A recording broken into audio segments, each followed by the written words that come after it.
तो बिल्कुल बागेश्वर सरकार की तरह जो है सब कुछ बता देते हैं, जैसे वो दिव्य दरबार लगाते हैं और झट सब कुछ बताना शुरू कर देते हैं। लोग तुलना करते हैं उनकी आपसे। कर्ण पिशाचिनी की जो साधना है कि क्या वाकई में इस तरीके से काम करती है? कर्ण पिशाचिनी की जो लोग बात करते हैं, लोग कहते हैं यक्षिणी सिद्धि है, कर्ण पिशाचिनी सिद्धि है, हम चाहें तो 41 दिन में कर लें। 41 की जगह 82 में करिए, करके दिखाइए, धरातल पर लाइए। हमारे कुल में हमारे दादाजी के जो पिताजी थे, हमारे परदादाजी के भाई थे पंडित राम कुमार जी शर्मा। उनका देवी से इस तरह से तादात्म्य था, जिस तरह से आप और हम सम्मुख बैठ करके बात कर रहे हैं, उसी तरह से वो देवी के साथ तादात्म्यता उनकी थी। उसके बाद से 2015-16 से हमें 16 के बाद 17 के बाद से जो है हमें ये आभास होने लग जाता था, जैसे कोई व्यक्ति आता था अनायास उसका नाम पता चल जाता था, उसके साथ क्या समस्याएं चल रही है ये पता चल जाता था। लेकिन हमें तो लगता है कि शायद परिवारवाद होता है इन तमाम जगहों पर भी, आध्यात्मिक क्षेत्र में भी बहुत ज्यादा। देखिए, परिवारवाद क्यों नहीं होना चाहिए? आज हमारे नागरिक जीवन में प्रवेश की जो प्रथम पाठशाला है वो परिवार है। कि अगर कोई कथावाचक है तो बेटा ही गद्दी संभालता है। हमारे पूज्य गुरुदेव कचिदा वाले बाबा जो थे वो भी विवाहित थे, उनके 3 पुत्र थे। उन्होंने गृहस्थ का त्याग कर दिया, लेकिन उन्होंने अपने परिवार में इस व्यवस्था को कहीं पर भी प्रदान नहीं किया। अच्छा, आप माँ बगलामुखी के साधक हैं। माई के बारे में ये कहा जाता है कि बहुत आसान नहीं है इनकी साधना, बहुत कठिन है और लोग डरते भी हैं इनके पास जाने से। लोगों ने अपनी व्यवसायीकरण के लिए, अपनी स्वार्थ पूर्ति के लिए माँ बगलामुखी को ही, माँ बगलामुखी के स्वरूप को विकृत कर दिया है। भूत प्रेत पिशाच इसके जो मामले हैं, इन मामलों को लेकर के जो लोग हमारे पास आते हैं उनमें से 95% ऐसा कुछ होता ही नहीं है। ये सब साइकोलॉजिकल डिसऑर्डर है। आपके माध्यम से, संस्कार चैनल के माध्यम से हम ये कहना चाहेंगे कि आप लोगों के मन का भय हम जैसे लोगों ने व्यापार बना रखा है। नमस्कार, स्वागत है आप सभी का संस्कार टॉक्स में और मैं हूं आपके साथ नेहा सर्वेश शुक्ला। इस पॉडकास्ट की इतनी लंबी सीरीज हो गई, इतने सारे हम लोगों ने प्रोग्राम किए, पॉडकास्ट किए, लेकिन अभी तक हम लोगों ने ना चमत्कार शब्द का इस्तेमाल नहीं किया इस पूरे पॉडकास्ट की जर्नी में, लेकिन आज करना होगा। क्यों करना होगा? क्योंकि आज हमारे साथ एक ऐसे शख्स मौजूद हैं कि अगर आप उनको एक नंबर बता दो तो वो आपके 7 पीढ़ियों के बारे में आपसे बिना कुछ पूछे बता देते हैं। सबका नाम, आपका उनका नाम क्या रहा होगा, वो क्या करते रहे होंगे, आपके साथ ये घटनाएं घटित रही होंगी। कुल मिलाकर कहा जाए तो इनकी तुलना लोग बागेश्वर धाम सरकार के साथ करते हैं। बात करेंगे, बहुत कुछ पूछना है, मेरे मन में भी बहुत सवाल हैं, आप लोगों के पास भी कुछ ना कुछ सवाल होंगे, तो सब सवालों के जवाब हम यहाँ पर लेने की कोशिश करेंगे। हमारे साथ मौजूद हैं पूज्य गुरुदेव पंडित राजकुमार शर्मा जी। गुरुदेव प्रणाम। जय सनातन, वंदे मातरम। वंदे मातरम। गुरुदेव, वीडियोस आपकी देखी है मैंने। कभी कभी लगता है कि आप एक ज्योतिषाचार्य की तरह बात करते हैं, कभी कभी लगता है कि कोई स्पिरिचुअल पावर है आपके पास, एक सिद्ध पुरुष की तरह, एक गुरु की तरह। क्या माने आपको? एक ज्योतिषाचार्य माने, एक गुरु माने, एक सिद्ध पुरुष माने, किस तरीके से आपके इस व्यक्तित्व को लिया जाए? देखिए, मैं मानता हूँ दिख रहा है जो सामने, दिख रहा है जो सामने, ये दृश्य मात्र है। लिखी हुई है पट कथा, मनुष्य तो केवल पात्र है। इस रंगमंच पर हम अभिनय कर रहे हैं, हमारे पात्र पहले से निर्धारित कर दिए गए हैं। कब कौन कहाँ किससे मिलेगा, किसका किसके जीवन में क्या योगदान होगा, ये सब पूर्व निर्धारित व्यवस्थाओं का एक क्रम है। ऋणानुबंधों के कारण, एक गुरु भी ऋण है, शिष्य भी ऋण है, पिता भी ऋण है, माता भी ऋण है, पुत्र भी ऋण है। इन्हीं ऋणानुबंधों के कारण हमारे पूर्वज पंडित श्री राम कुमार जी शर्मा, जो हमारे एक ब्रह्म ऋषि थे, उनकी कृपा बाल्यावस्था से हमें एहसास होती थी, उनका आभास होता था। उसी दौरान हमें हमारे पूज्य गुरुदेव सर्वेश्वर दास जी महाराज कचिदा वाले बाबा का सानिध्य प्राप्त हुआ। कचिदा वाले बाबा जो रणथंबोर अभ्यारण्य के जोन नंबर 4 में रहा करते थे। कचिदा माता का मंदिर है, वहाँ पर वो रहते थे और उनके चारों ओर टाइगर्स बैठे रहते थे। एक विशाल काय सर्प उनके साथ रहता था, तिथिवार गणना करते थे। तो जन्म जन्मांतर के ऋणानुबंधों के कारण, जैसा कि मैंने कहा कि एवरीथिंग इज प्री रिटन, हाँ, हमारा आपका बैठना भी, हमारा और आपका बैठना भी आज नियति ने निर्धारित कर रखा है कि इस दिन आप और हम बैठ करके सनातन का एक संवाद करेंगे, उस पराविद्या को जनमानस तक, जन जन तक पहुंचाने के निमित्त बनेंगे। ये भी नारायण ने पहले से ही तय कर रखा है। इसी तय प्रक्रिया के दौरान पूज्य गुरुदेव के चरणारविंदों से दीक्षित होने का सौभाग्य मिला। अभी आपने प्रश्न किया कि हम आपको क्या गुरु माने, ज्योतिषाचार्य माने, आध्यात्मिक प्रवचक माने।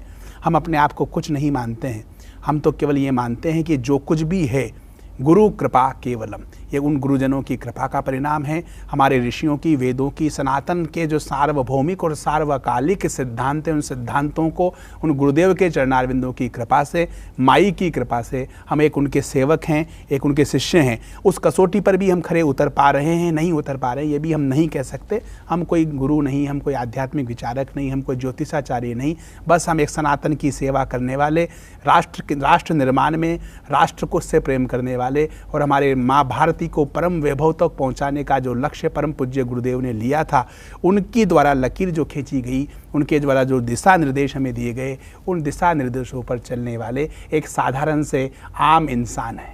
लोग तो नहीं मानते ना आपको आम, इतनी देखिए, मतलब मुझे लगता है इतनी भीड़ लगी रहती है, लोग आपके पास आते हैं, बड़ा मुझे लगता है अगर मैं राजनीतिक घरानों से भी बात करूं, लोग आते हैं, बड़े पुलिस प्रशासन के लोग आते हैं। मुझे लगता है कि शायद ही कोई तंत्र छूटा होगा जो लोग आपके पास नहीं आते होंगे। लोग तो आपको बहुत ही अलग मानते हैं। लोग कहते हैं जैसे बागेश्वर सरकार चमत्कार करते हैं, पर्चा बनाते हैं, आप तो शक्ल देखते सब कुछ बता देते हैं। देखिए, मैं मानता हूँ लोगों की मान्यताएं, लोगों का हमारे प्रति जो श्रद्धा, समर्पण, कृतज्ञता, प्रेम है और उनका जो समर्पण है, उसके लिए हम लोगों के आभारी हैं। वास्तव में भारतीय नागरिकों का, पूरे वैदेशिक नागरिकों का भी हमें बहुत अपार स्नेह, अपार प्रेम मिल रहा है, उसके लिए हम बहुत आभार व्यक्त करते हैं। लेकिन हम ये मानते हैं अंतर्मन से, हमें तो पता है, एक सूत्र है, मूकम करोति वाचालम पंगुम लंघयते गिरि यत कृपा तमहम वंदे परमानंद माधवम।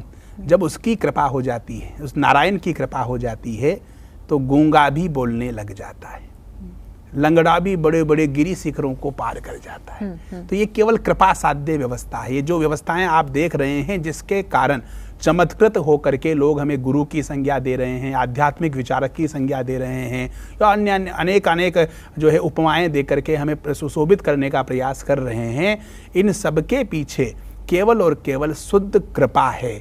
ऐसा आप मानते हैं? देखिए, हमें तो ये लगता है कि कुछ चमत्कार हो रहा है, क्योंकि मैं क्या खाकर आई हूँ, मेरे बच्चों का क्या नाम है, मेरे पूर्वज कौन रहे होंगे, ऐसे बिना जाने कोई कैसे बता देता है। लेकिन मेरे मन में इच्छा थी कि मैं आपसे पूछूं, राज क्या है, शक्ति क्या है इसके पीछे? कोई तो बताता होगा आपको, कोई तो इंस्ट्रक्शंस देता होगा आपको कि भाई ये आया है, इसके बारे में ये तुम बताओ, या इसके मन में ये सवाल चल रहा है तो तुम पहले बता दो। अनादि काल से हमारी जो सनातन वैदिक संस्कृति है, ये रहस्यमयी संस्कृति रही है।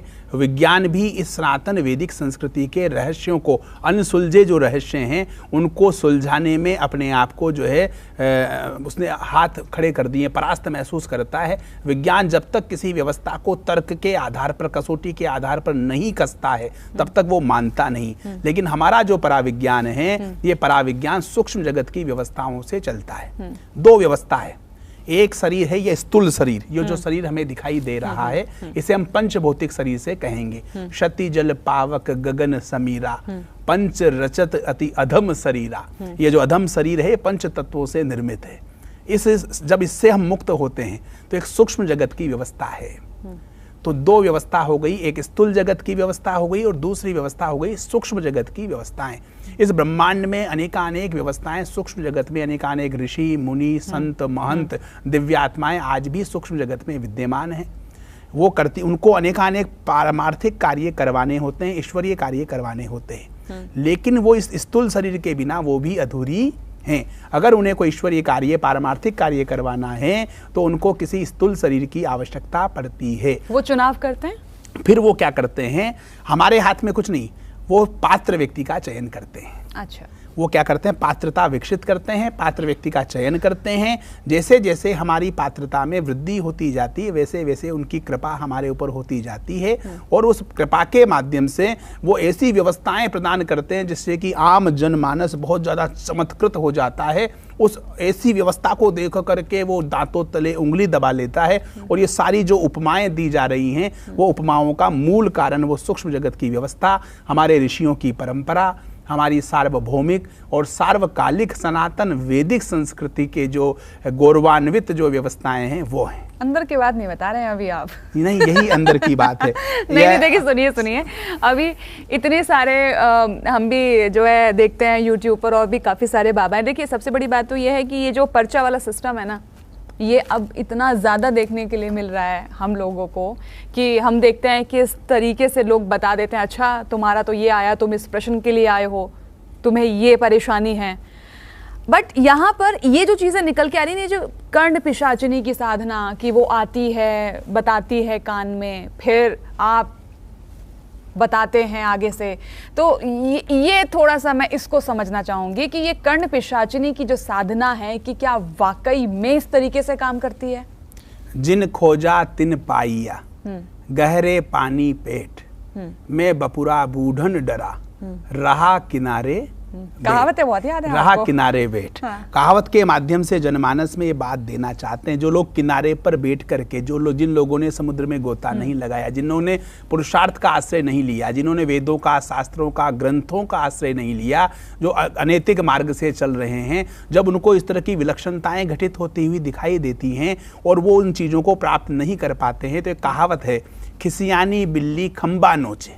खिसियानी बिल्ली खंबा नोचे। अगर जब अंगूर हाथ नहीं आते हैं तो अंगूर खट्टे हो जाते हैं। तो ये जो कर्ण पिशाचिनी की जो लोग बात करते हैं, लोग कहते हैं यक्षिणी सिद्धि है, कर्ण पिशाचिनी सिद्धि है, हम चाहें तो 41 दिन में कर लें। और 41 की जगह 82 में करिए, 82 में भी नहीं हो पाता है तो 164 में करिए, डबल करते जाइए ना। आपका 164 डेज में भी नहीं हो रहा है तो उसको भी डबल करिए, करके दिखाइए, धरातल पर लाइए, धरातल पर लाइए।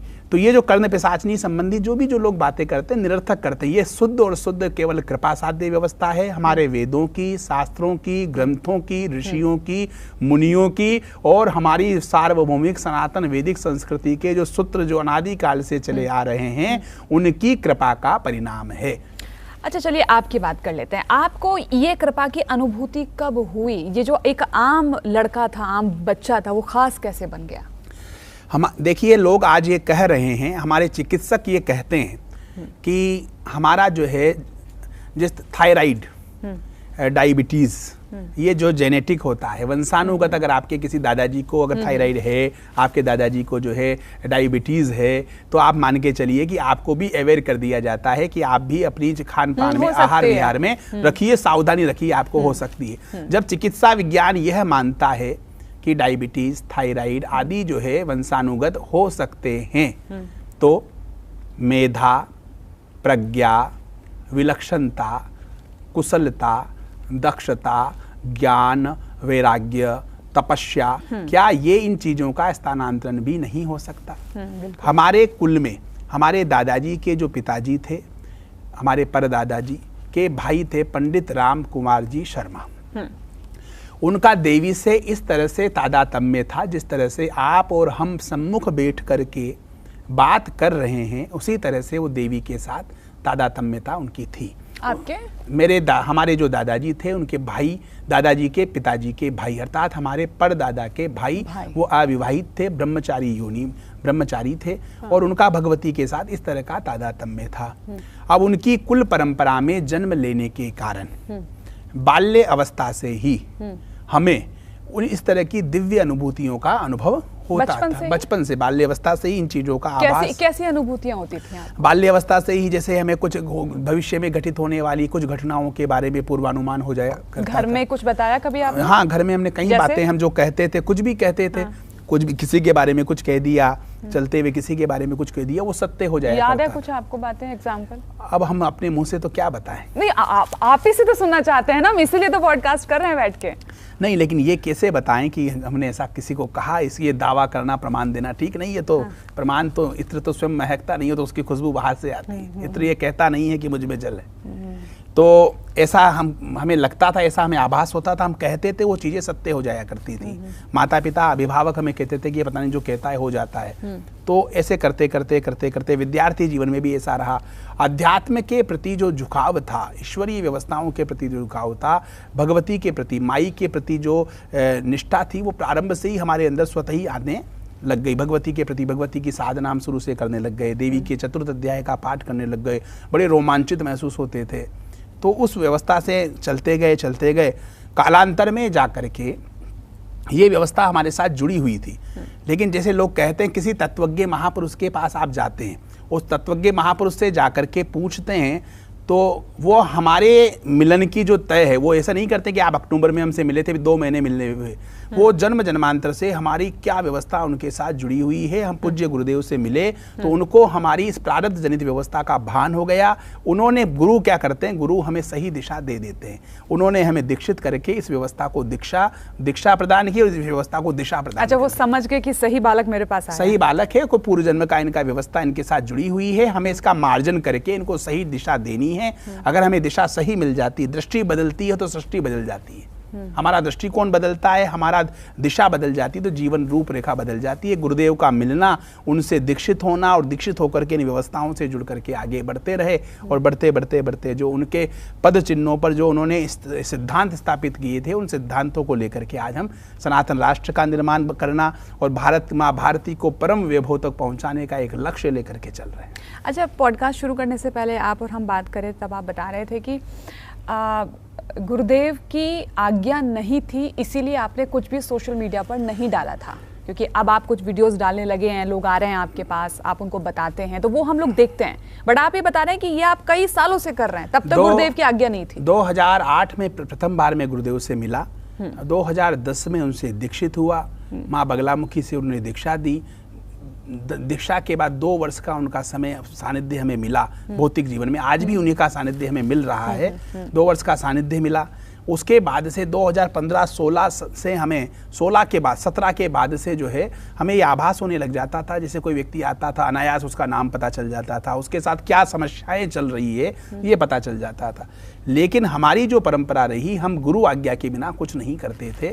तो उस समय गुरु आज्ञा नहीं थी इन सब चीज़ों को प्रदर्शित करने की। कुछ चुनिंदा लोग थे, 2, 5, 10 लोग, जो हमारी इस विधा के बारे में, इस विलक्षणता के बारे में उनको भान था। अक्टूबर 2020 में टोंक में एक सदगुरु आश्रम के नाम से आश्रम, जहां सभी को समान रूप से आश्रय मिले, न किसी जाति का भेद, न कोई लिंग का भेद, न कोई पद का भेद, न कोई प्रतिष्ठा का भेद, सभी को समान रूप से आश्रय मिले। इस भाव से सनातन वैदिक संस्कृति के प्रचार प्रसार के लिए एक आश्रम की स्थापना हुई। आश्रम की स्थापना के बाद वहाँ अनेकानेक प्रकल्प चले। उन प्रकल्पों के व्यय के लिए जो जब साधन की व्यवस्था नहीं हुई, तो एक दिन धर्म पत्नी ने कहा कि आपका जो वेतन है उसमें से पैसा जाता है, ऐसे कैसे चलेगा। हमने बाबा से हाथ जोड़ा कि बाबा आपने आश्रम खुलवा दिया, अब कैसे व्यवस्था होगी। तो उनका अंतरंग से संदेश आया कि बेटा तेरे पास ज्योतिष है ना, कर। अच्छा, ज्योतिष भी जानते हैं? ज्योतिष मतलब उनकी जरा प्रदत्त जो विद्या है वो है, उसका उपयोग कर। उसका उपयोग करना प्रारंभ किया। 2020 से 2024 तक लगातार हम ये कार्यक्रम करते रहे। लेकिन हम एकांतिक चर्चा करते थे, किसी तरह को उनको कोई पोस्ट वगैरह वायरल नहीं होती थी, तो लोगों को पता इस बारे में जानकारी नहीं थी। अब जाकर के जो है 2025 में हम ऋषिकेश एक अनुष्ठान में गए थे, वहाँ एक पत्रकार महोदय ने उसको वायरल कर दिया। किसी ने हमारे एक शिष्य थे, उन्होंने फेसबुक पेज बना दिया। सबका आग्रह रहा, गुरुदेव का भी संकेत मिला कि किसी की निजता और गोपनीयता का हनन ना हो, किसी की गोपनीयता भंग ना हो, उसकी स्वीकृति लेकर के एकांतिक चर्चा, एकांतिक एक रूम में एकांत में बैठ करके ही उनसे हम चर्चा करके उनके प्रश्नों को उत्तर दे करके उनकी सहमति से वीडियो बनाने लगे, बना करके उनको डालने लगे। उनका परिणाम ऐसा रहा। आप जैसे मीडिया के बंधुओं ने हमें सहयोग किया है सनातन व्यवस्था को आगे पहुंचाने में, जन जन तक पहुंचाने में, सत्य और धर्म की इस बात को जन जन तक पहुंचाने में आप लोगों का बहुत महत्वपूर्ण योगदान रहा। और एक विराट जन समुदाय, आज विराट जन समुदाय का प्रेम, विश्वास और समर्पण हमें मिल रहा है। उस समर्पण को हम राष्ट्र के लिए जाना चाहते हैं। ये सब कुछ किसके लिए है? इदम राष्ट्राय स्वाहा। इदम राष्ट्राय स्वाहा, इदम न ये हमारा नहीं, ये सब कुछ राष्ट्र के लिए, तन समर्पित, मन समर्पित और यह जीवन समर्पित, सब कुछ राष्ट्र को अर्पण है, उस माँ भारती को अर्पण है। तो इतना व्यस्तता रहती है, घर वालों को शिकायत तो रहती होगी? देखिए, मैं मानता हूँ, नहीं रहती है कि नहीं रहती है?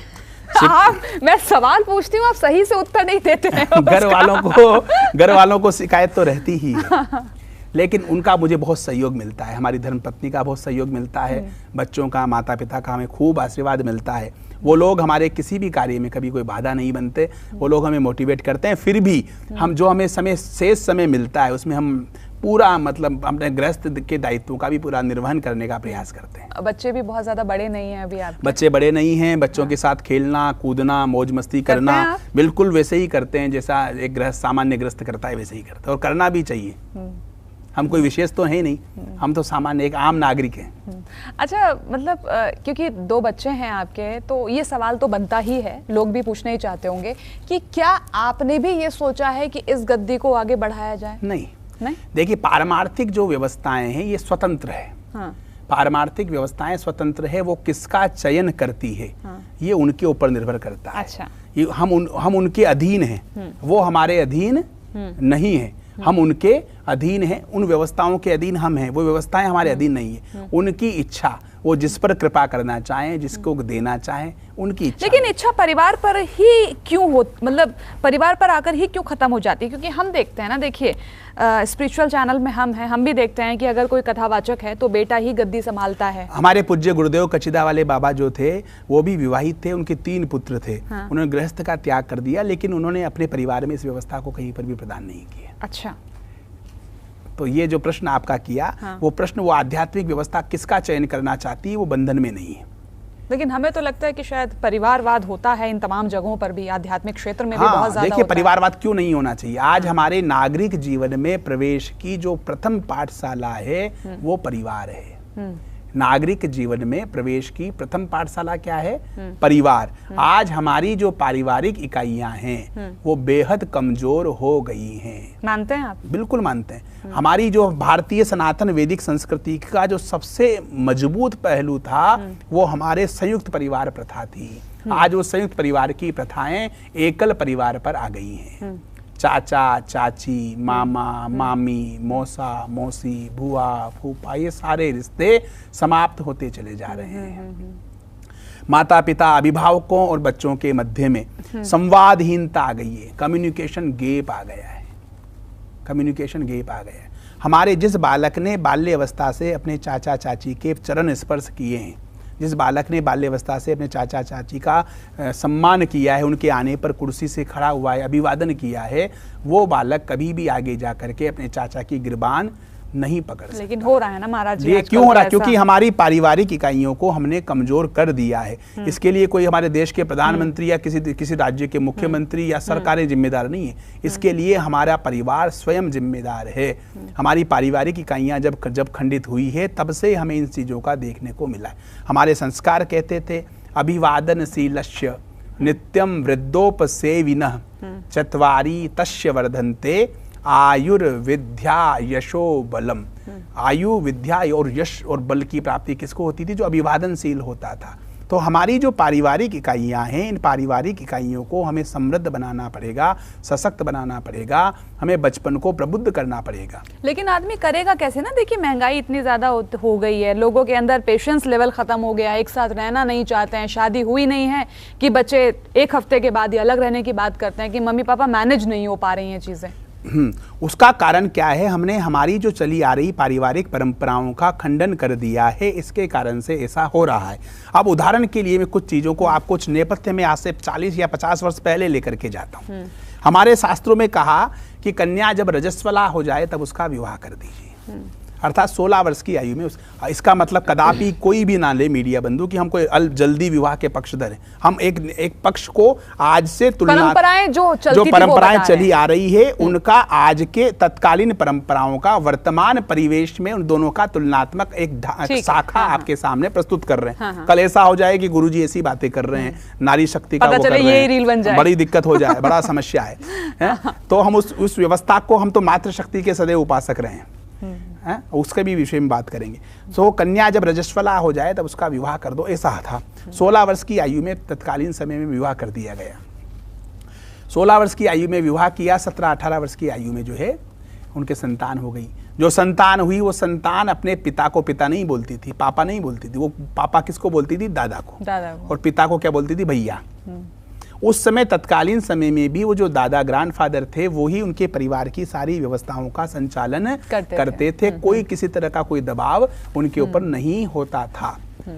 अब आप देखिए कि हमारे शारीरिक संरचना के आधार पर सबसे ज्यादा अगर आवश्यकता होती हार्मोनल जो उन चीजों की, तो वो उस समय ही हुआ करती थी। 16 से 22 वर्ष की आयु में जो है हमें एक दूसरे के जीवन साथी की आवश्यकता अधिक होती थी। तो वो उनके एक दूसरे के प्रति समर्पण, निष्ठा इतना अगाध हो जाता था कि आज भी हमारी मातृशक्ति जब पूजा करके उठती है और वो कुछ मांगती है नारायण से, परमात्मा से, तो वो यह मांगती है कि हे ईश्वर, मैं सुहागिन मरनी चाहिए।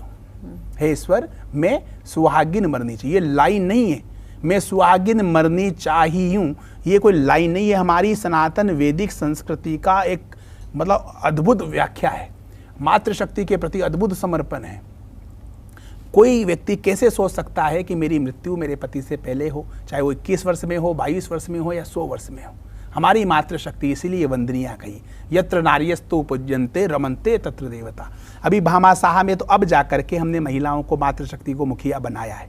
हमारी वैदिक संस्कृति ने तो प्रारंभ से ही मातृशक्ति को मुखिया माना। कैसे माना? हम जब पूजा करते हैं तो लक्ष्मी नारायणाभ्याम नमः, पहले माँ लक्ष्मी को प्रणाम करते हैं। उमा महेश्वराभ्याम नमः, पहले माँ उमा को प्रणाम करते हैं।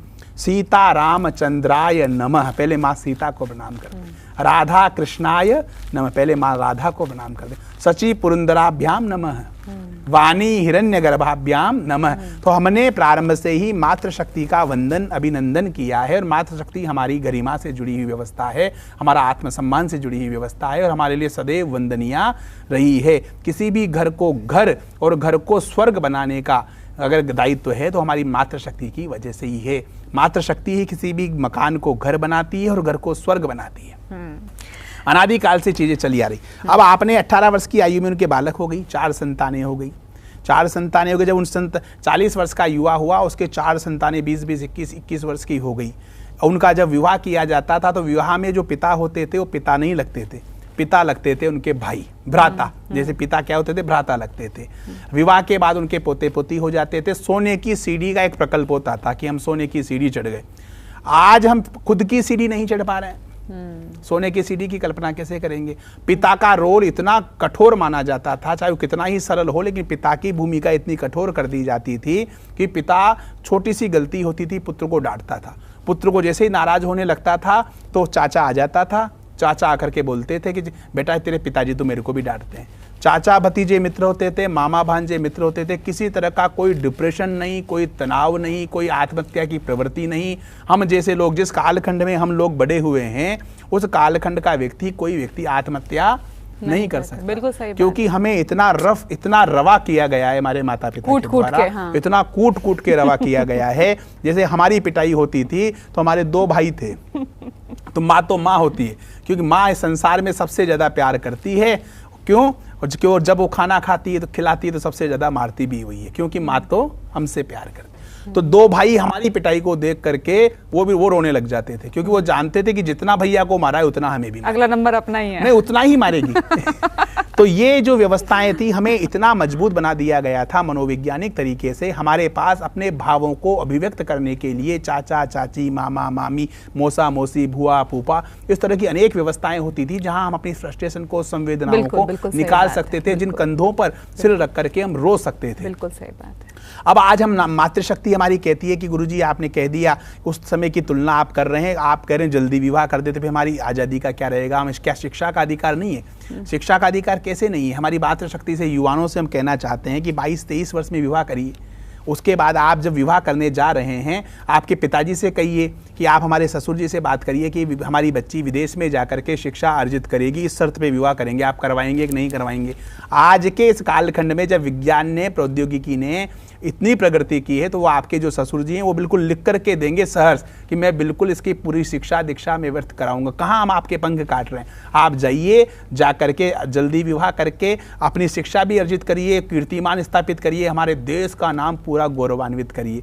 हो क्या रहा है, हो ये रहा है 28-30 वर्ष में विवाह हो रहा है, और ज्यादा, और आगे चलिए आप 32-35 वर्ष में विवाह हो रहा है। बिल्कुल। पहले आपने देखा होगा टेस्ट ट्यूब बेबी, ये चीजें आपने कभी सुनी नहीं सुनी, लेकिन आज स्थितियां ये हो रही 40-40 वर्ष की आयु में विवाह हो रहा है। विवाह के बाद हम पूर्व स्मृतियों में हैं। अभी एक हम युवानों से जब हम बात करते हैं तो युवान हमें कहते हैं कि गुरुदेव, हम जब ज्योतिष चर्चा करते हैं तो युवान ये कहते हैं कि गुरुदेव आजकल गर्लफ्रेंड रखना और बॉयफ्रेंड रखना एक स्टेटस सिंबल हो गया है। जब हम चर्चा करते हैं तो लोग हमें आके कहते हैं गुरुदेव आप कैसे युग में जी रहे हैं। हमसे पूछा जाता है कि तेरे कोई बॉयफ्रेंड नहीं है, मतलब ये एक स्टेटस सिंबल बना दिया। हमारी संस्कृति का इतना विध्वंस कर दिया गया है कि उस आयु वर्ग में हमने अल्पायु में विवाह नहीं कर रहे, लेकिन तत्कालीन आयु वर्ग में लोग एक दूसरे के प्रति आकर्षित होकर के प्रेम के बंधन में बंध रहे हैं। और वो प्रेम का बंधन नहीं, वो केवल शारीरिक आकर्षण है। उस आकर्षण के चक्कर में फिर उनके ब्रेकअप हो रहे हैं। तो ब्रेकअप होने के कारण वो अवसाद में चले जा रहे हैं। एंजाइटी, डिप्रेशन, नेगेटिविटी, आइसोलेशन से भरे हैं। व्हाट्सअप स्टेटस चेक कर रहे हैं, कितने बजे तक, लास्ट सीन कब तक था, गुस्से से हो रहे हैं। तो आजकल जो सर्वाधिक जो आवश्यकता पड़ रही है वो मनोरोग विशेषज्ञ जैसे लोगों की आवश्यकता पड़ रही है। तो हमें इस विज्ञान के इस युग में, प्रौद्योगिकी के इस युग में हम ये चाहते हैं कि हमारे युवानों से कहना चाहेंगे कि आप प्रेम करिए, प्रेम विवाह भी करिए। हम प्रेम विवाह के विरोधी नहीं है, लेकिन अपने माता पिता के सामने 25वीं या 30वीं 35वीं वर्षगांठ मना करके, मैरिज एनिवर्सरी मना करके एक आदर्श प्रस्तुत करिए। आप प्रेम विवाह करते हैं, आप एक दूसरे को पसंद करते हैं, सब कुछ स्वतंत्रता के साथ करते हैं, उसके बाद 1 वर्ष में 80% तलाक हो रहे हैं। ये कैसा प्रेम है? बिल्कुल सही। आज हमारी माता जी, और सबसे बड़ी बात, प्रेम विवाह होने के बाद लोग सुसाइड कर रहे हैं। 1 वर्ष में 80% तलाक। आज हमारी माता जी का 50वीं वर्षगांठ हम मना रहे हैं। आज भी हमारी माता जी हमारे पिता के लिए सब कुछ अपना अर्पण कर सकती हैं, आज भी अपने प्राण न्योछावर कर सकती हैं। तो आप उस युग में और आज के इस युग में क्यों तुलनात्मक अध्ययन करेंगे? तो क्या हमारी संस्कृति, आप बताइए, स्पष्ट करिए कैसा चल रहा है। बिल्कुल सही। तो इसके लिए हमारी पारिवारिक इकाइयों को हमें मजबूत बनाना पड़ेगा, एकल परिवारों से संयुक्त परिवारों की ओर आना पड़ेगा, और हमें एक सबके लिए और सब एक के लिए सूत्र को मान करके अपना हर हाल में अपना होता है, इस भाव को करके अपने व्यक्ति को मुख्य धारा से जोड़ना पड़ेगा। चलिए, अब यहाँ पर हम बात करते हैं उन लोगों की जो ये कहते हैं कि आप तो बिल्कुल बागेश्वर सरकार की तरह जो है सब कुछ बता देते हैं, जैसे वो दिव्य दरबार लगाते हैं, झट सब कुछ बताना शुरू कर देते हैं। लोग तुलना करते हैं उनकी आपसे।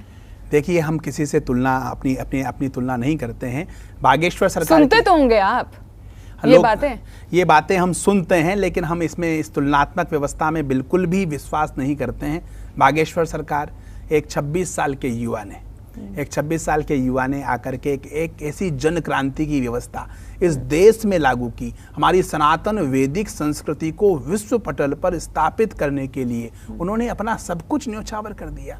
अपना सब कुछ उनको विश्व की एकदम राष्ट्राय स्वाहा इस मंत्र को लेकर के तन समर्पित, मन समर्पित और यह जीवन समर्पित एक युवा पूरे निष्काम भाव से पूरे सनातन को जगाने के लिए, पूरे युवानों को जगाने के लिए, विश्व पटल पर हमारी माँ भारती के परम वैभव तक पहुंचाने के लिए अपना दिन रात एक किए हुए, वो वंदनीय है। ऐसे लोग अलौकिक होते हैं, और जन्म जन्मांतर में ऐसे लोगों पर जन्म जन्मांतर के पुण्यों का जब उदय होता है तब जाकर के इस तरह की कृपा देखने को मिलती है। इस कृपा का परिणाम आज आप देख रहे हैं कि आज पूरा विश्व हमारी ओर देख रहा है। पूरा विश्व सनातन वैदिक संस्कृति के सामने धराशायी होकर के, दंडवत होकर के, पूरी श्रद्धा और विश्वास के साथ जो है हमारी संस्कृति का गुणगान कर रहा है। ये हमारी वेदों की, ऋषियों की परंपरा है। हमें किसी से तुलना नहीं करनी। हमारे लिए बागेश्वर सरकार परम वंदनीय है। उनको नित्य निरंतर परमात्मा खूब सामर्थ्य प्रदान करे, और सामर्थ्य प्रदान करके वो हमारे इस राष्ट्र को पुनः विश्व गुरु बनाने में हम बहुत महत्वपूर्ण भूमिका का निर्वहन करें। और जो गिलहरी सा जो योगदान, हमारा छोटा सा योगदान उनकी इस यात्रा में, हम भी उनकी ऐसी यात्रा के कभी सजग प्रहरी हैं। मुलाकात हुई है, बात हुई है कभी? आज नहीं, कभी हमारी भेंट हुई नहीं, मुलाकात हुई नहीं। कल अवश्य जरूर हमारे त्यागी जी ने उनसे हमारी वार्ता करवाई थी। बड़े सहज भाव से उनसे हमारी बात हुई, बड़ा बहुत ही सरलता और सहजता से बड़ा अच्छा लगा उनसे बात करके। और हम तो ऐसे ही जितने भी सनातन के लिए जो लोग काम कर रहे हैं, उन सब लोगों के लिए हम वंदना करते हैं, उन सब लोगों के लिए परमात्मा से प्रार्थना करते हैं। अच्छा, सबका भविष्य बताते हैं उनके बारे में। तो कभी आपने देखा होगा शादी कब होगी उनकी? लोग यही सवाल कर रहे हैं बहुत दिनों से। मैंने कहा आपसे पूछ लूं। देखिए ये प्रश्न हम इस प्रश्न का उत्तर हम देंगे नहीं, क्योंकि जानते हैं वैसे आप? नहीं, अभी हमें ऐसी कोई प्रेरणा लग नहीं रही है। अच्छा, अभी नहीं लग रही है? अभी नहीं लग रही है। वेट करना पड़ेगा मतलब लोगों को? हाँ नहीं, ये प्रश्न उनका निजी व्यक्तिगत प्रश्न है, इस विषय का जवाब उनसे ही मिलना चाहिए। निजता तो खत्म हो जाती है अब तो, जब आप समाज के लिए समर्पित हो गए हैं तो फिर आप व्यक्ति विशेष की निजता बचती कहाँ है अब, है ना? क्योंकि उन्होंने अपना सारा जीवन राष्ट्र को समर्पित कर दिया है, समाज को समर्पित कर दिया है, तो वहां पर तो वो निजता वाला शब्द तो खत्म हो जाता है। दो चीजें हैं, अगर निजता वाला शब्द जब समाप्त हो जाता है तो निजता का समापन जो है क्यों किया जा रहा है? निजता का समापन राष्ट्र के लिए, धर्म के लिए, सनातन वैदिक मूल्यों की प्रतिष्ठापना के लिए किया। तो आम जनमानस का, नागरिकों का भी कुल मिलाकर आप मेरे सवालों को सही जवाब नहीं देंगे, बस आप घुमा फिरा के जो है ना मुझे भटकाने का प्रयास कर रहे हैं और जवाब नहीं दे रहे हैं। नहीं, उनका विवाह कब होगा इसका जवाब हम नहीं दे सकते। नहीं दे सकते, ये वाली बात ठीक है। अब चलिए, अब गुरुदेव आगे बात करते हैं, क्योंकि आपके पास लोग तरह तरह की परेशानियों का समाधान लेकर आते हैं, क्योंकि आप माँ बगलामुखी के साधक हैं। माई की असीम कृपा है आपके ऊपर। तो माई के बारे में ये कहा जाता है कि बहुत आसान नहीं है इनकी साधना, बहुत कठिन है, और लोग डरते भी हैं इनके पास जाने से।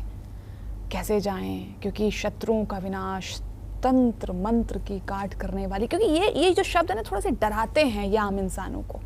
आपके पास किस तरह के लोग आते हैं अपनी परेशानियों का समाधान लेकर? तंत्र मंत्र से जुड़े लोग आते हैं आपके पास? देखिए, सुर नर मुनि जन की यह है रीति, स्वार्थ बिन करे न कोई प्रीति। बिना स्वार्थ के कोई किसी से प्रेम नहीं, ना कोई आता है, कोई नहीं करता है। बगलामुखी को लेकर के लोगों में कई मिथक, कई भ्रांतियां लोगों में बनी हुई है। वल्गामुखी वाणी की अधिष्ठात्री देवी है। वल्गामुखी एक्चुअल नेम है, वाणी की अधिष्ठात्री देवी है।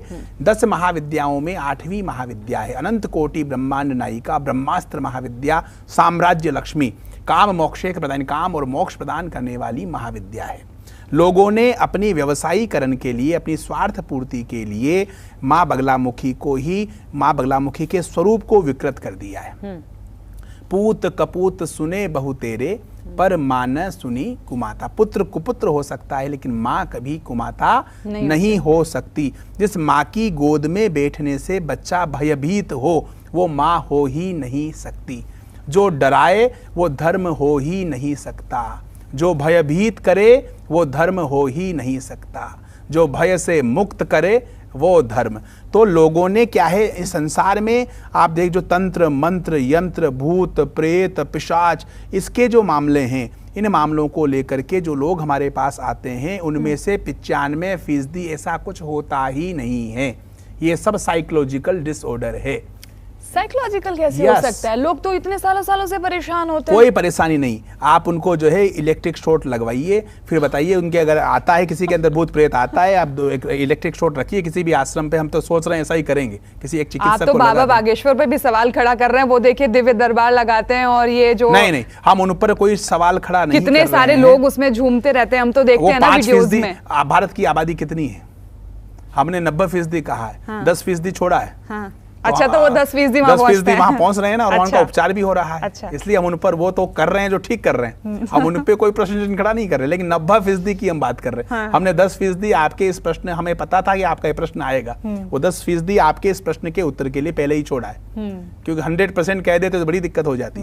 तो ये केवल साइकोलॉजिकल डिसऑर्डर, किसी के विटामिन B12 कम है, किसी के विटामिन D3 कम है, तो विटामिन B12 कम है, एंजाइटी, डिप्रेशन, नेगेटिविटी, आइसोलेशन, नींद नहीं आना, घबराहट, बेचैनी, हेल्पलेस फील करना, D3 हाथ पैरों में दर्द होना, शरीर का बिल्कुल सुन्न पड़ जाना, ऐसा लगना जैसे मन नहीं लगना, एक अज्ञात भय बने रहना, अननोन टेरर, ये सारे सिम्टम्स उसके होते हैं। अब इसी तरह से चिकित्सा विज्ञान ने इतनी प्रगति कर ली है, अब आप इसकी चिकित्सा लेंगे तो 2-3 महीने की दवा में आप बिल्कुल परफेक्ट हो जाएंगे, लेकिन हम चिकित्सा नहीं लेते हैं। हम क्या करते हैं, दरबारों में घूमते हैं। हमारे दरबार में या जहां हम ज्योतिष चर्चा करते हैं, लोगों को इतना बदनाम, पिताजी का नाम, गोत्र, उनकी कुंडलियां, उनके बच्चों की कुंडलियां, ऐसी रहस्यमयी व्यवस्थाओं के बारे में गुरु कृपा से हमारे माध्यम से उनको बताया जाता है।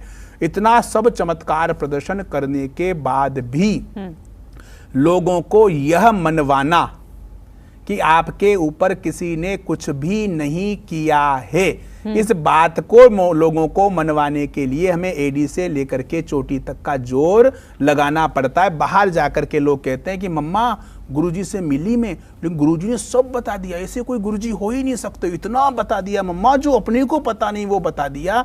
लेकिन मम्मा ये तो कह रहे कुछ किया ही नहीं। अरे बेटा अच्छे से पूछ, कुछ अच्छा, इसमें भी लोगों को डाउट हो जाता है। इसमें भी डाउट होगा, वो शायद इनके पकड़ में नहीं आई होगी। एक बार पूछना, ये छूट गया, हमारे ऊपर तो किया है गुरुजी, आप समझो गुरुजी किया है। मतलब लोग ये मान करके आते हैं कि हमारे ऊपर किसी ने कुछ किया है। इतना चमत्कार प्रदर्शन करने के बाद भी हम उनको ये मनवाना, उनके मन में ये बात रहती है कि हमारे ऊपर किसी ने किया है, जल्दी से मानते नहीं मानते। और ये मनवाना कि किसी ने कुछ किया है, तो जैसे ही प्रश्न कुंडली निकाली, पहला नाम लिखा सुरेंद्र, हाँ गुरुजी इसी ने किया है, यही है गुरुजी, इसने मेरा पूरा जीवन खराब कर दिया, वरना मैं आईएएस बन जाता, मैं ये हो जाता, मैं वो हो जाता। तो ये जो धर्म प्राण जो व्यक्ति हैं, आपके माध्यम से, संस्कार चैनल के माध्यम से हम ये कहना चाहेंगे कि आप लोगों के मन का भय हम जैसे लोगों ने व्यापार बना रखा है। इस व्यापार की बुद्धि से आप दूर होइए, इस भय से, आडंबरों से, पाखंडों से दूर होइए, अपने आप से प्रेम करिए, अपने परिवार से प्रेम करिए। और हम चिकित्सा के युग में, शिक्षा के युग में, विज्ञान के युग में जीने वाले लोग हैं। अगर हमें ऐसी कोई समस्या हमारे साथ है तो हम योग्य चिकित्सक के पास जाकर के चिकित्सा की सुविधाएं लेकर के आसानी से ठीक हो सकते हैं। मतलब फालतू का ये नहीं आडंबरों में पड़े, जिसने जो बोल दिया वो मान लें। नहीं, थोड़ा अपनी बुद्धि भी खोल के काम उपयोग करिए, बुद्धि खोल के। ईश्वर भी है और ईश्वर ही है। महाराज जी एक बात मुझे बताइए, क्या इतना आसान है किसी के ऊपर कुछ भी कर देना, ये क्रिया कर देना, ये भेज दिया, फलाना भेज दिया? बहुत सुंदर, इतना अच्छा प्रश्न किया आपने।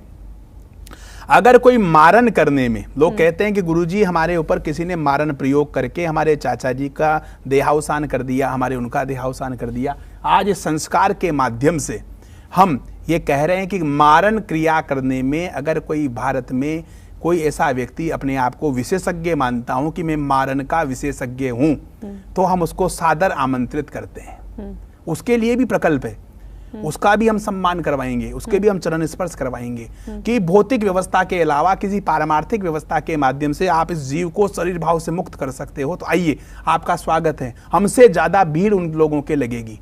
आज हॉस्पिटल्स में लोग हमारे पास आते हैं कि गुरुदेव हमारे पिताजी की, हमारे दादाजी का स्वास्थ्य इतना गड़बड़ है कि हम उनकी सेवा कर रहे हैं, लेकिन उनका कष्ट हमें देखा नहीं जा रहा, उनके बेड सोल हो गए, शरीर फट गया, उनकी जो पीड़ा हमसे अनुभव नहीं हो रही। गुरुदेव कुछ ऐसा कर दीजिए कि वो सुधर जाए।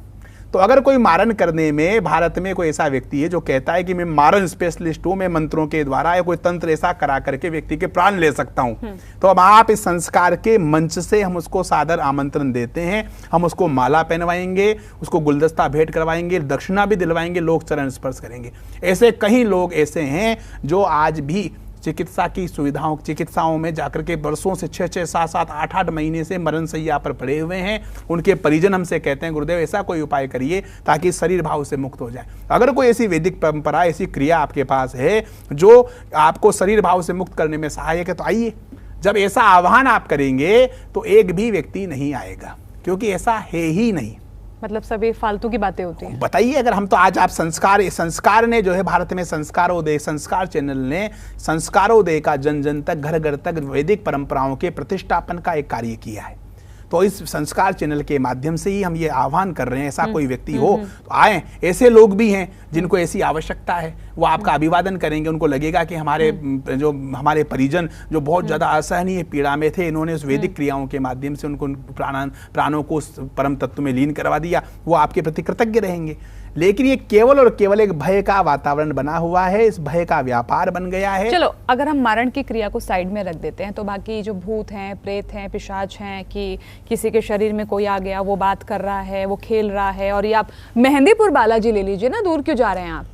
मैं 10% जो चीज़ें हैं, मैंने 10% चीज़ों को स्वीकार करता हूँ, लेकिन इन 10% की आड़ में 90% जो आडंबर जो चल रहा है उसका हम खंडन करते हैं। लोगों से हम सावधान रहने की अपील करते हैं, सावधान रहिए, सतर्क रहिए, इस तरह के आडंबरों से, भयों से दूर रहिए।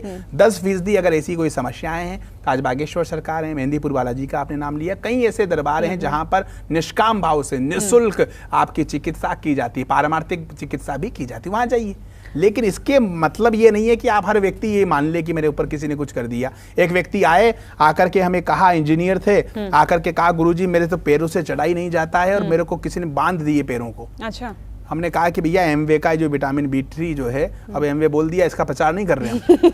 ये भी समस्या अब तो हो गया प्रचार। विटामिन D3 जो है, हमारा कोई लेना देना नहीं। विटामिन D3 जो है ले भैया, विटामिन D3 ली उन्होंने, वो बढ़िया हो गए। हमारी गुफा पर गए तो गुफा पर चढ़ गए, 2 पैकेट हमारे लिए भी लेकर आए D3 के, गुरुजी आप भी लेना। और मैं बिल्कुल फिट हूँ, मेरे ऊपर कोई तंत्र नहीं। तो हमारी अवेयरनेस जो है, जागरूकता हमें जो है इन भयों से उलझाने में विश्वास करती है। अब रही बगलामुखी की बात, उस विषय को हम भूल गए। वही मैं वही आने वाली थी। तो बगलामुखी को लोगों ने मारन, मोहन, उच्चाटन, वशीकरण, स्तंभन की देवी मान लिया, शत्रुनाश की देवी मान लिया, और बगलामुखी का ऐसा चित्रण कर दिया जैसे माई को ही डाकिन बना दिया लोगों ने। माई को ही डाकिन बना। लोग हम भगवती का चित्र उनको देते हैं तो गुरुजी क्या इस चित्र को हम रख सकते हैं?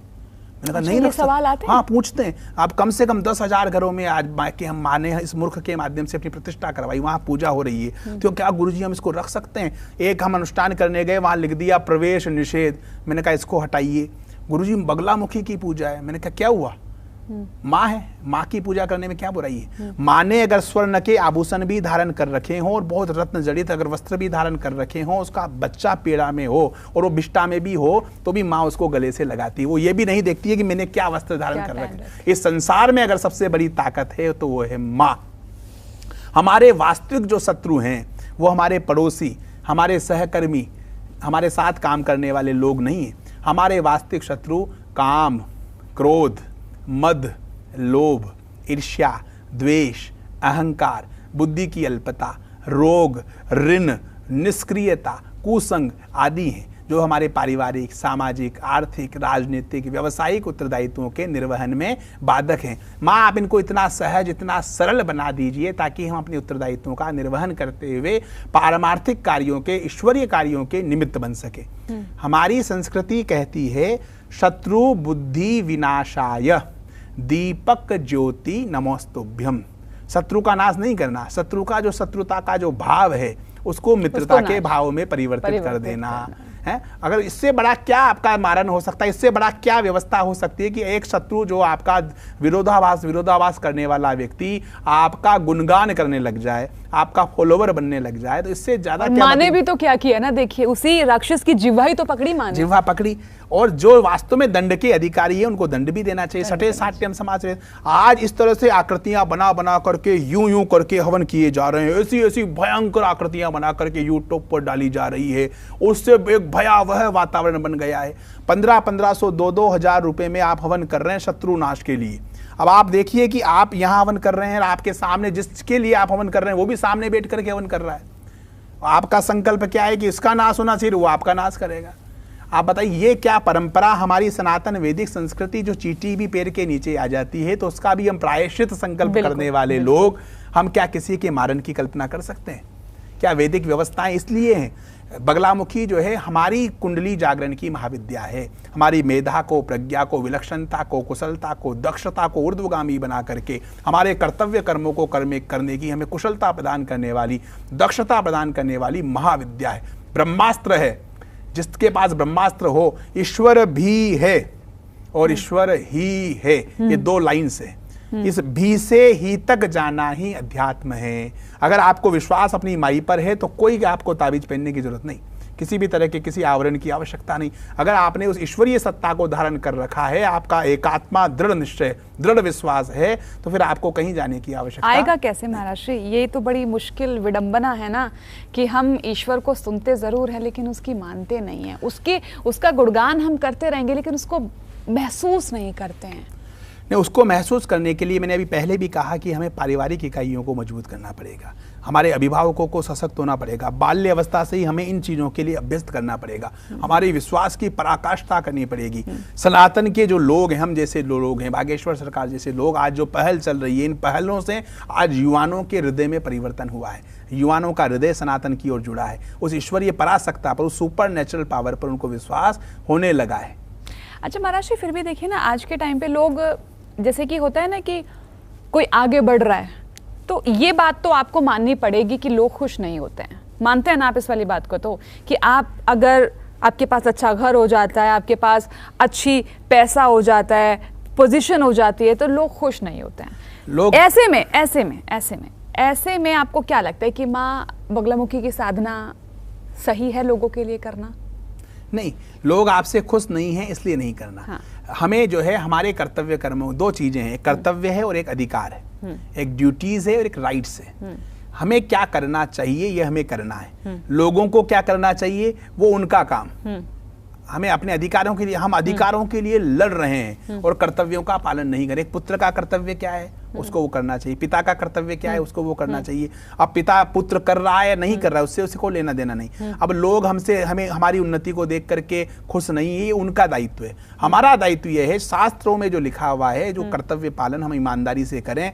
परमात्मा का उपयोग केवल और केवल जो है ईश्वर से इसलिए ना जुड़ें, ईश्वर को थैंक्स गिविंग के लिए जुड़ें कि परमात्मा है नारायण, आपने करोड़ों लोगों से हमें बेहतर बनाया, हमें डीफ एंड डम पैदा नहीं किया, हमें विकलांग नहीं बनाया, हमें लविंग एंड केयरिंग पेरेंट्स दिए। हम करोड़ों लोग ऐसे हैं जो हम जैसा जीवन जीने के लिए हर पल हर घड़ी परमात्मा से प्रार्थना कर रहे हैं। करोड़ों लोगों से आपने हमें बेहतर बनाया, आज हम सब कुछ कर पा रहे हैं, उसके लिए उनको धन्यवाद देना और उनसे यह कहना कि हमें इतना अखंड और प्रचंड पुरुषार्थ करने का आप सामर्थ्य प्रदान करिए, याचना नहीं करनी। ये तो आपने बहुत अच्छी बात कही है, लेकिन अगर उलट इसके अगर हम अभी फेसबुक की रीलें खंगालें, यूट्यूब पे वीडियोस को खंगालें, तो कुछ और ही देखने के लिए मिलेगा कि यहाँ पर ये बलि दे दो, ये कर दो, वो कर दो।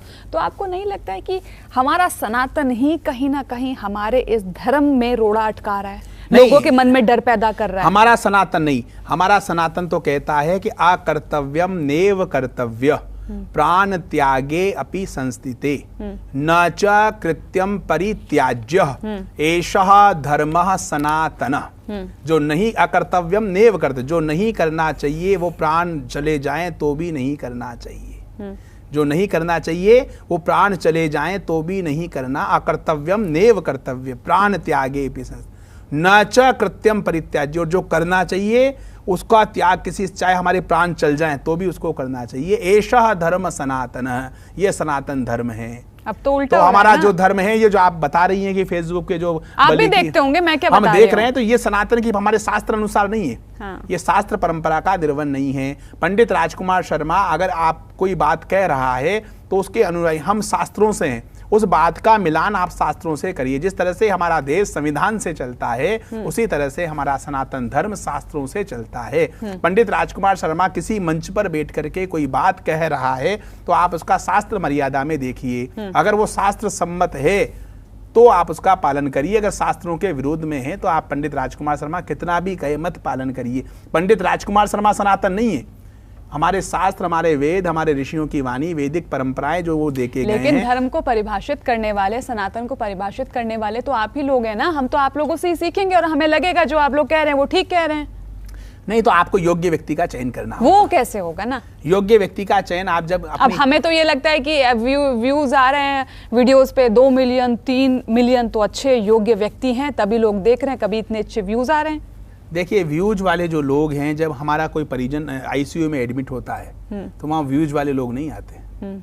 वो चाहे कितनी अपेक्षा रख ले, वो गेट वेल सून लिखेंगे, उनमें से 1% लोग, हमारे जो परिजन हैं, हमारे माता पिता, हमारे अभिभावक हैं, वही लोग वहाँ पर खड़े रहेंगे। कोई रक्त की व्यवस्था करेगा, कोई पैसे की व्यवस्था करेगा, तो व्यूज पे मत जाइए। जो वास्तविकता है, वास्तविकता को छिपाया नहीं जा सकता। हमारे वेदोक्त तो शास्त्रोक्त परंपरा पे जाइए। दुग्धेन दग्ध वदन तर्केन फूक कृत्य पीबती, दूध से जला हुआ व्यक्ति छाछ को भी फूक फूक करके पीता है। अब आपको पता है कि उसके बावजूद भी अगर आप नहीं पी रहे हैं, आप मेधा, प्रज्ञा, विलक्षणता, इस प्रौद्योगिकी के युग में, विज्ञान के युग में जीने वाले लोग, अपने आप को इतना समझदार समझने वाले लोग, हम अपने जीवन साथी के चयन के लिए माता पिता को मना कर देते हैं, जिससे मेरा टेम्परामेंट नहीं मिलता, उससे मैं कैसे विवाह कर लूँ। तो क्या हमके मिलियंस को देख करके हम किसी का फॉलो बंद कर लेंगे क्या? ये हमारी मूर्खता है। यानी कि आप मानते हैं कि धर्म को कहीं ना कहीं, जो सनातन को आगे बढ़ना चाहिए, वो इस तरह के लोग कहीं ना कहीं पीछे धकेल रहे हैं, इस तरह के लोग धकेल रहे हैं, लेकिन वो धकेल नहीं पाएंगे। हमारी सनातन संस्कृति अनादि काल से चली आ रही है। लोग कहते हैं कि सनातन ने इस राष्ट्र को क्या दिया। लोग कहते हैं कि साहब ठीक है, सनातन ने क्या दिया? सनातन ने क्या दिया? सुनिए क्या दिया। सर्वे भवन्तु सुखिनः, सर्वे सन्तु निरामया, सर्वे भद्राणि पश्यन्तु माँ कश्चित दुख भाग भवेत। किसने दिया?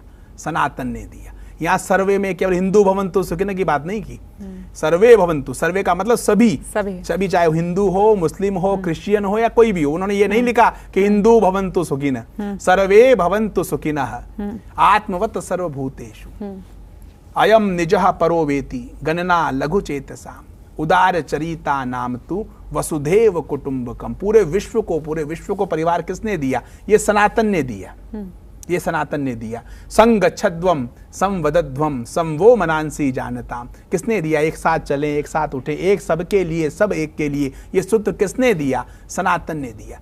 ये हम सनातन की ही देने, विश्व मंगल की कामना करने वाले, विश्व का कल्याण हो ये कहने वाला केवल भारत अकेला देश है। तो सनातन की व्यवस्थाओं को ऐसे लोग भी हैं जो आज वास्तविक धर्म का प्रचार प्रसार कर रहे हैं। आज के इस युग में उस धर्म की आवश्यकता है जो आडंबरों से, पाखंडों से, भयों से, अंधविश्वासों से मुक्त हो। कर्म ही पूजा है इस सिद्धांत को मानने वाला हो, विज्ञान सम्मत हो, विज्ञान की कसौटी पर खड़ा होने वाला हो, जो हमारे युवाओं को जो है कर्म करने की प्रेरणा प्रदान करे, अखंड और प्रचंड पुरुषार्थ करने की प्रेरणा प्रदान करें। उस धर्म की हमें प्रतिष्ठापना का लक्ष्य लेकर के हम भी चल रहे हैं और हमारे जैसे ना जाने कितने चल रहे हैं। सनातन को नष्ट करने का जो बयान आजकल स्टालिन जैसे जो लोग दे रहे हैं, उन लोगों को हम यही कहना चाहेंगे कि आप अपनी जलन बरकरार रखिए, हम अपना जलवा बरकरार रखेंगे और आप, हमारा काम प्रेम लुटाना है, हम प्रेम लुटाते आए थे। हम विश्व के कल्याण की कामना करते हैं, हम किसी व्यक्ति विशेष के कल्याण की कामना नहीं करते हैं। परमात्मा आपको सद्बुद्धि दे, और नहीं भी देगा तो हमारी वैदिक परंपराओं में इतना बल है कि आप जैसे लोगों को हम सद्बुद्धि दिलाना जानते हैं, चाहे साम दाम दंड भेद। और वो तो अनेक परंपराएं, सठे साट्यम समाचरित, सठ के साठ सठता का आचरण करना चाहिए, ऐसा हमारे शस्त्रों में कहा। हम शस्त्र और शास्त्र दोनों की पूजा करने वाले लोग हैं। हमारे जो भी आज हमारे जिन भी हम लोगों की पूजा, जिन भी महापुरुषों की, देवताओं की पूजा करते हैं, वो शस्त्रों से भी सुसज्जित हैं। चाहे सुदर्शनधारी श्री कृष्ण हो, चाहे धनुषधारी, लोगों को डरा रहे हैं आप? नहीं, हम डरा नहीं रहे। आत्मरक्षा धर्म रक्षा, जननी जन्मभूमिष्य स्वर्गादपि गरीयसी। जननी जो हमारी माता है और जन्मभूमि जिस पर हमने जन्म लिया है वो स्वर्ग से भी बढ़कर है। अभी आपने कुछ विद्वानों का नाम तो नहीं लिया, लेकिन आप थोड़ा थोड़ा उनसे साइड से होकर निकल गए कि ऐसे विद्वान हैं जो सनातन का झंडा लेकर चल रहे हैं। किन किन के नाम आप बताना चाहेंगे? नहीं, स्पेसिफिक हम किसी का नाम नहीं, हमारे लिए सब वंदनीय है। जो कर रहे हैं, पॉडकास्ट खत्म होने पे आया है, जो कर रहे हैं हम सबकी वंदना करते हैं। हम उस ऋषि परंपरा, जो शास्त्र परंपरा का पालन कर रहे हैं, जो शास्त्रीय मर्यादाओं का पालन कर रहे हैं। देखिए, दो चीजें, पीपल का जो पत्ता होता है, पीपल का वृक्ष देखा है आपने? पीपल के वृक्ष की हम पूजा करते हैं, उसके परिक्रमा करते हैं, तेल का दीपक जलाते हैं, घी का दीपक जलाते हैं। तो पीपल की जब हम परिक्रमा प्रदक्षिणा करते हैं तो पीपल के प्रत्येक पत्ते की पूजा अपने आप हो जाती है। एक एक पत्ता उठा करके तो नहीं तोड़ते, नहीं तोड़ते। लेकिन जब पीपल का पत्ता पीपल से पृथक होकर के नीचे गिर जाता है, नीचे गिर जाता है, तो लोग उस पर लघु शंका करते हैं। पीपल पर कोई लघु शंका नहीं करता। इसी तरह से हम जैसे लोगों का महत्व तब तक है जब तक हम उस पीपल से जुड़े, अर्थात ईश्वरीय व्यवस्था से जब तक हम जुड़े हुए हैं तब तक वंदनीय हैं। ईश्वरीय संविधान को जैसे ही हमने गड़बड़ किया, वैसे ही हम जैसे ही उससे पृथक होंगे हम निंदा के पात्र हो जाएंगे। यहाँ अध्यात्म में कोई फिक्स फॉर्मूला नहीं है H2 + O2 जो हमेशा ही जल बनता रहेगा। यहाँ तो उस ईश्वरीय संविधान से आप जुड़े हुए हैं। तब तक जो लोग ईश्वरीय संविधान से जुड़ करके शास्त्र सम्मत मर्यादा का पालन करते हुए आज सनातन वैदिक संस्कृति के लिए कार्य कर रहे हैं, उन सबको हम वंदन करते हैं, उनके चरणों में नमन करते हैं। और हम ये कहते हैं कि जाके प्रिय न राम वेदेहि तजिए ताहि कोटि वेरि सम जदपि परम सनेहि। जो सनातन का नहीं है, जो राष्ट्र का नहीं है, जो राष्ट्र से प्रेम नहीं करता, जो माँ भारती से प्रेम नहीं करता, उससे हम कदापि प्रेम नहीं करते, चाहे वो कुछ भी हो। और जो राष्ट्र के लिए, हमारी माँ भारती को परम वैभव तक पहुंचाने के लिए, हमारी वैदिक परंपराओं के स्थापना के लिए जो लोग कार्य कर रहे हैं, उनका हम नमन करते हैं, वंदन करते हैं। उसमें सभी आ गए। अनादि ऋषि हैं जो हिमालय की कंदराओं में बैठे हैं, या आपको दिखाई किन किन का नाम लें। ऐसे ऐसे लोग हैं जो 200-200 साल से तपस्याओं में हिमालय की कंदराओं में बैठे हुए हैं। ये देश उनकी वजह से जीवित है। बिल्कुल सही कहा आपने। और इनका वैभव, इनका यश और इनकी जो दिव्यता है वो हमें महाकुंभ जैसे मेलों में देखने के लिए मिलती है। और ये हमारे लिए आश्चर्यचकित कर देने वाली एक क्षण होता है जिन्हें हम अपनी इन आँखों से देखते हैं। वो अलग बात है कि आंखें होते हुए भी हम ना देखें, लेकिन ये दिव्यता साफ तौर पर दिखाई जाती है ऐसे अद्भुत पलों में। खैर, आज के लिए इस पॉडकास्ट में बस इतना ही, लेकिन बहुत आनंद आया गुरुदेव आपसे बात करने के बाद में। और मुझे लगता है कि आपके द्वारा जो बातें कही गई हैं, ईश्वर तक पहुंचने का जो जरिया आपने बताया ना कि शुद्धता, पवित्रता, कोमल हृदय, मुझे ऐसा लगता है कि इस पॉडकास्ट को देखने के बाद लोग अपने अंतर मन में उसको जागृत करने का प्रयास जरूर करेंगे। आज के लिए सिर्फ इतना ही। बहुत बहुत धन्यवाद आपका जुड़ने के लिए। जय माई की। जय सनातन।